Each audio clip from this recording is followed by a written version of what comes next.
अस्सलाम वालेकुम एस्पिरेंट्स। आज हम जिस मौजू पे बात कर रहे हैं वो है बांग्लादेश की separation from Pakistan, east Pakistan के सेपरेशन और बलूचिस्तान में जो क्राइसिस चल रहे हैं इसके मौजू के ऊपर हम बात करेंगे। और ये जो दोनों इश्यूज़ हैं बांग्लादेश और बलूचिस्तान, इनके दरमियान कॉमनैलिटीज़ क्या है और डिससिमिलैरिटीज़ क्या है। हम बात करेंगे कि इसकी वजह से पाकिस्तान की नेशनल इंटीग्रेशन को किस तरह से मसला है। इशू को हम स्टार्ट करते हैं तो हम सबसे पहले देखते हैं कि पाकिस्तान 1971 में, आप जानते हैं पाकिस्तान जो है वो 1971 में डिसइंटीग्रेट हुआ। और आमतौर पे पाकिस्तान की बलूचिस्तान में पिछले 5-6 सालों में जब बलूचिस्तान में इंसर्जेंसी को हवा मिली तो और बलूचिस्तान में ये सपाटिज़म की मूवमेंट स्टार्ट हुई, तो उसके बाद से पैरेलल ड्रॉ किए जाने लगे बांग्लादेश के दरमियान 1971 के हालात के दरमियान और बलूचिस्तान में जो ख़राब हालात चल रहे थे उनके दरमियान। तो ये जो पैरेलल ड्रॉ किए जाने लगे, इनके बाद ये बहस चलने लगी कि क्या पाकिस्तान बादल नाख्वास्ता और हक में बदहन एक दफ़ा फिर से टूटने की तरफ जा रहा है। तो इसी बैकग्राउंड में हम आज के इस इशू को देखते हैं। 1950s में अगर हम देखें तो हमें कुछ पैरेलल्स दोनों जगहों पे नज़र आते हैं। हमें स्ट्रॉन्ग सिविल और मिलिट्री ब्यूरोक्रेसी 1950s और 60s में भी नज़र आई और हमें अभी करंट कॉन्टेक्स्ट में भी नज़र आती है। हमें वीक डेमोक्रेटिक प्रोसेस तब भी था, आज भी है। हमें लीडरशिप में गैप्स भी नज़र आ रहे हैं। 1960s में भी 1970s में भी कोई भी लीडर ऐसा नहीं था जो कि पाकिस्तान का लीडर हो। आज प्रोविंशियल लीडर्स हैं, पाकिस्तान के लीडर नहीं हैं। Sense of deprivation among these provinces Bangladesh में भी था और बलूचिस्तान में भी है। और डेवोल्यूशन का ना होना, डेवलपमेंट का ना होना और डिसेंट्रलाइजेशन का ना होना, हम इन एस्पेक्ट्स को देखेंगे कि ये किस तरह दोनों के दरमियान एक जैसे थे, बांग्लादेश के दरमियान और बलूचिस्तान।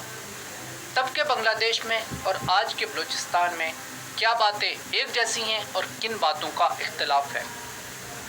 फेरोज़ अहमद जो है वो एथनिक कॉन्फ्लिक्ट और डिसइंटीग्रेशन के बारे में लिखता है कि ethnic conflict in Pakistan emerged because जो स्टेट लीडर हैं they refused to accept that these regions were directly entirely different in culture और language from each other.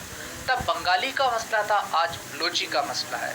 Bengali और बलोची कल्चर डिफरेंट हैं, लेकिन हमारे लीडर्स इस बात को समझ नहीं पाए कि डिफरेंट रीजन्स की डिफरेंट रिक्वायरमेंट्स हैं, उनको डिफरेंटली रूल करना है।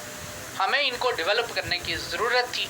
हमने जो है वो अपनी स्टेट की पॉलिसीज़ का बैकयार्ड बना दिया। हम वहाँ पर शायद प्रॉक्सीज़ खेलने लगे। इस कॉन्टेक्स्ट में हम बात करेंगे। फिर हम देखेंगे कि किस तरह से बलूचिस्तान में जो एथनिसिटी का और नेशनलिज्म का एलिमेंट है और सब नेशनल पॉलिटिक्स हैं बलूचिस्तान में और बांग्लादेश में, दोनों के केसेस में किस तरह से इन दोनों फैक्टर्स ने मिलके पाकिस्तान की इंटीग्रेशन को खतरे में डाला। वीरना खुरेजा कहते हैं कि एथनो नेशनलिज्म अराइज करता है due to problematic relations between centre and provinces. Centre और प्रोविंसेस के दरमियान प्रॉब्लमैटिक रिलेशंस की वजह से एथनो नेशनलिज्म जो है वो राइज करता है। ताहिर अमीन इसका ओपिनियन है कि state policies play an important role in ethnic conflicts in Pakistan और एब्सेंस ऑफ इक्वल पार्टिसिपेशन इस तरीके।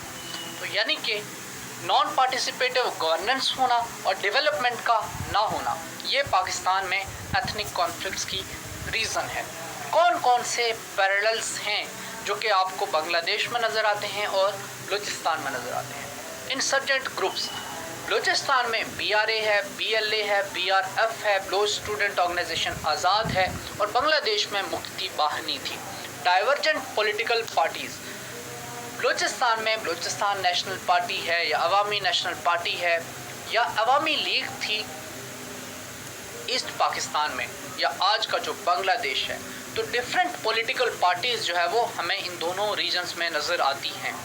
एलिटिस्ट पॉलिसीज़, हमें सेंटर की तरफ से एलिटिस्टिक पॉलिसीज़ नज़र आती हैं जहाँ पर कि शायद कुछ एलिट्स रूल कर रहे हैं और गवर्नेंस, गुड गवर्नेंस इन प्रोविंसेस में हम इंश्योर नहीं कर पाते। गुड गवर्नेंस के मसाइल की वजह से इन रीजन्स में एक सेंस ऑफ एलियनेशन क्रिएट होता है। उस सेंस ऑफ एलियनेशन के अंडर फिर इस तरह के इंसर्जेंट ग्रुप्स उठ के इस बात का नारा लगाते हैं कि हमारे राइट्स को उत्सव किया जा रहा है। जियोग्राफिकल कॉन्टिग्विटी एक डिफरेंट एलिमेंट है। बलूचिस्तान पाकिस्तान के अंदर है, लेकिन बांग्लादेश या ईस्ट पाकिस्तान जो है वो पाकिस्तान से 2000 किलोमीटर दूर था, दरमियान में इंडिया था। ब्यूरोक्रेसी और पॉलिटिकल सिचुएशन इन 1950s में सिचुएशन बहुत ख़राब थी। 1950s में आपको पता है time and again national assembly को डिसॉल्व किया गया। 1950s में कुछ सालों में मल्टीपल प्राइम मिनिस्टर्स को बदला गया। लाहौर में एमरजेंसी लगी, फिर 1958 में मार्शल लॉ लग गया। तो 1950s का जो पॉलिटिकल अपहीवल था और बंगला और बलूचिस्तान के सिनेरियो में भी मुख्तलिफ वक्तों में पॉलिटिकल अपहीवल्स रहे। तो ये जो टर्मोइल रहा और टर्बुलेंट सिचुएशन थी पाकिस्तान की हिस्ट्री में, पाकिस्तान की पॉलिटिकल हिस्ट्री में, पाकिस्तान की डेमोक्रेसी के प्रोसेस का बार बार डीरेल होना, ये वो रीजंस थी जिनकी वजह से पाकिस्तान 1971 में डिबेकल का शिकार हुआ और बलूचिस्तान में भी क्राइसिस बढ़ते गए। लैंग्वेज मूवमेंट बांग्लादेश में बहुत ज़्यादा प्रोमिनेंट थी, बलूचिस्तान में ये इतना बड़ा फैक्टर नहीं है। और इकोनॉमिक इनइक्वालिटी, दोनों रीजन्स में इकोनॉमिक इनइक्वालिटी है। हम डिस्कवर करने की कोशिश करेंगे ईस्ट पाकिस्तान का जो सैगा है उसके क्रोनोलॉजिकल रीजंस, हिस्टोरिकल रीजंस को हम यहाँ पर ड्रॉ करने की कोशिश करेंगे।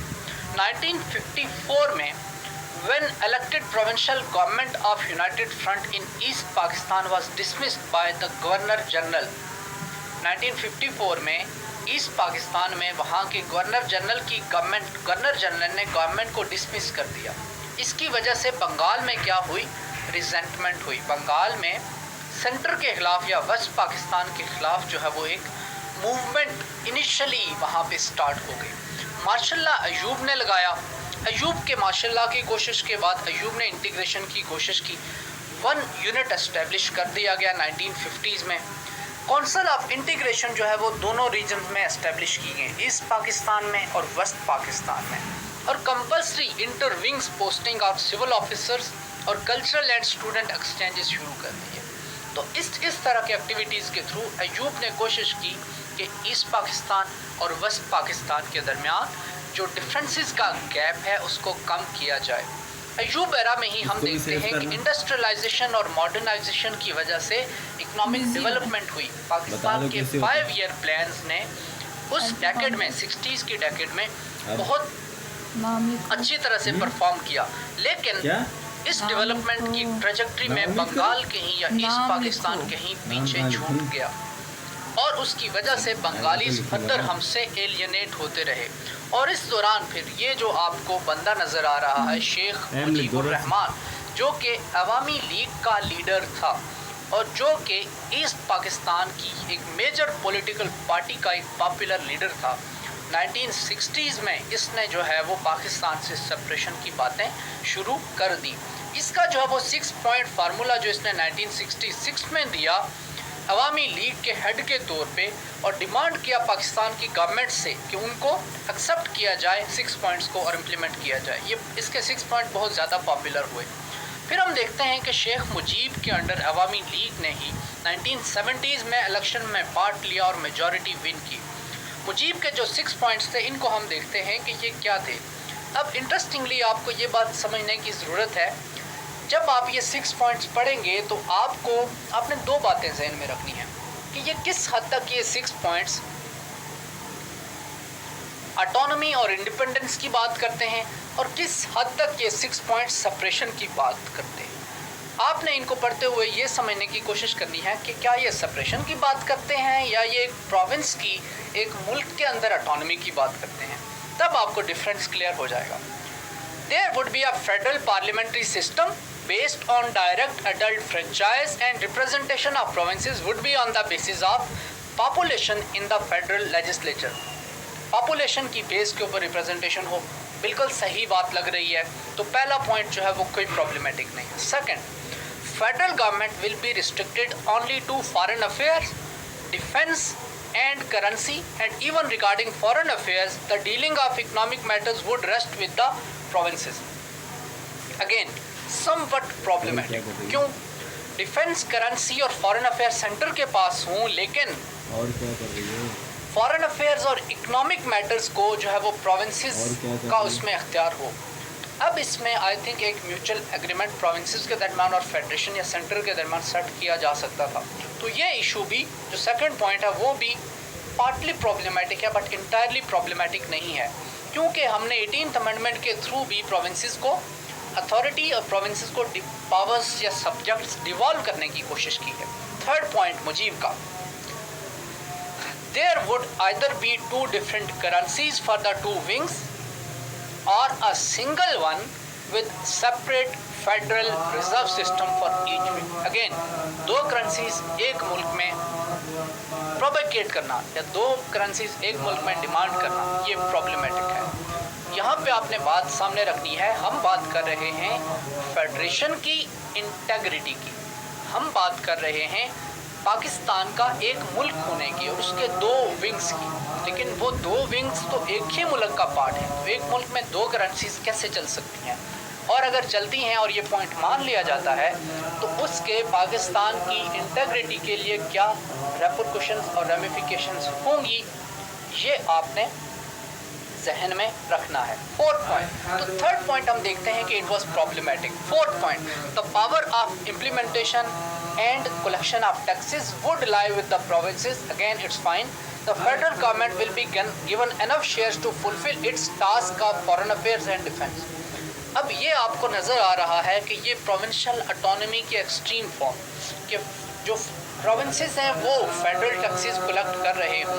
अगेन इसमें भी अरेंजमेंट के ऊपर रीच किया जा सकता है, so it is not that much problematic और एक सेंसिबल पॉइंट लग रहा है। फिफ्थ पॉइंट को हम देखते हैं, there would be separate accounts for foreign exchange earnings for each wings।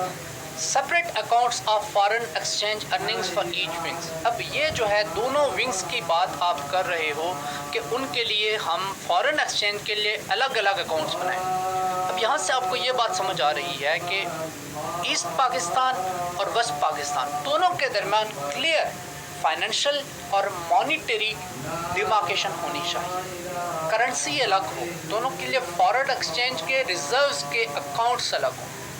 तो अब यहाँ से आपको ये बात समझ आनी चाहिए कि 1950s हों या 60s हों, ईस्ट पाकिस्तान का जो सैगा है या बंगाल की जो मूवमेंट थी वो सिर्फ इकोनॉमिक राइट्स की मूवमेंट, वो सिर्फ डेवलपमेंट के अंदर हुकूक की बात थी, वो सिर्फ डेप्रिवेशन का फैक्टर था, वो एक सेंस ऑफ एलियनेशन था, क्योंकि पाकिस्तान वेस्ट पाकिस्तान की निस्बत अंडर डेवलप्ड। 60s में अयूब के अंदर जब हमारी ग्रोथ डबल फिगर्स को टच करने जा रही थी और जब पाकिस्तान में हम 5 ईयर प्लान्स को टाउट कर रहे थे कि ये इकोनॉमिक ब्लूप्रिंट हैं और जब पाकिस्तान को एक मॉडल डेवलपिंग कंट्री के हिसाब से देखा जा रहा था, तब उसी पाकिस्तान का एक विंग, ईस्टर्न विंग, वो तरक्की की उस दौड़ में कहीं पीछे रह गया और वेस्टर्न विंग ने शायद उस विंग को पीछे छोड़ दिया और जो पीछे रहने वाला था उसने अपने हुकूक की बात करनी शुरू कर दी। Sixth point, east Pakistan would be given the authority to have a militia और paramilitary force solely under its provincial government। अब ये आपको समझ आ रही है कि ये पॉइंट इंटायरली एक फेडरेशन की यूनिटी को ख़त्म करने की, आप बात कर रहे हो कि एक मिलिशिया या फिर एक पैरामिलिट्री फोर्स एस्टेब्लिश करने की इजाज़त दी जाए, जो कि कोई भी फेडरेशन जो है वो इजाज़त नहीं दे सकती।